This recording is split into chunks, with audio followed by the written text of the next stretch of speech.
ইতিহাস মহিলা কাবাডি বিশ্বকাপে বাংলাদেশের প্রথম পদক নিশ্চিত।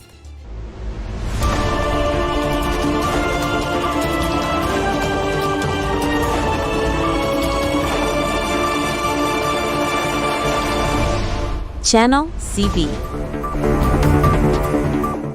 ইতিহাস গড়ে ফেলল বাংলাদেশের মেয়েরা।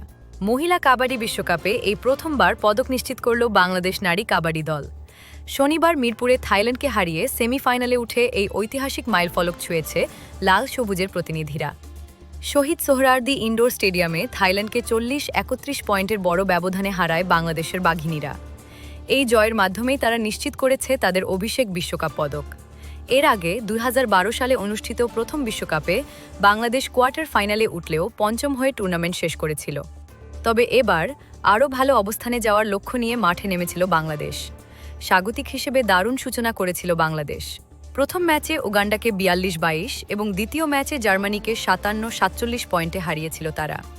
যদিও তৃতীয় ম্যাচে বর্তমান চ্যাম্পিয়ন ভারতের কাছে 18-40 পয়েন্টে হারতে হয়েছিল। তবে থাইল্যান্ডের বিপক্ষে ম্যাচের দিকেই তাদের মূল লক্ষ্য ছিল। এই ঐতিহাসিক জয়ের পর দলের অন্যতম সেরা রেইডার বৃষ্টি বিশ্বাস বলেন, আমাদের গ্রুপ নিশ্চিত হওয়ার মুহূর্ত থেকেই থাইল্যান্ড ম্যাচটি আমাদের লক্ষ্য ছিল।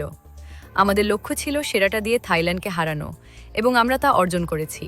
তিনি আরও যোগ করেন, আমরা ঐক্যবদ্ধ ছিলাম আর সেই কারণেই আমরা জিতেছি।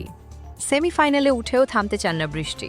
তিনি বলেন, আমাদের পরবর্তী লক্ষ্য অবশ্যই ফাইনালে খেলা।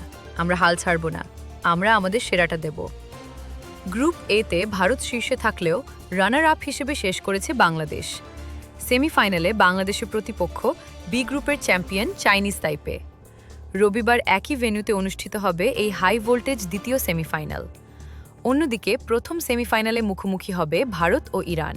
লাল সবুজের মেয়েদের জন্য শুভ কামনা। আপনাদের কি মনে হয়, চাইনিজ তাইপেকে হারিয়ে বাংলাদেশ কি ফাইনালে যেতে পারবে? কমেন্ট বক্সে আপনাদের মতামত জানান এবং খেলার সব আপডেট পেতে আমাদের চ্যানেলটি সাবস্ক্রাইব করুন। ধন্যবাদ।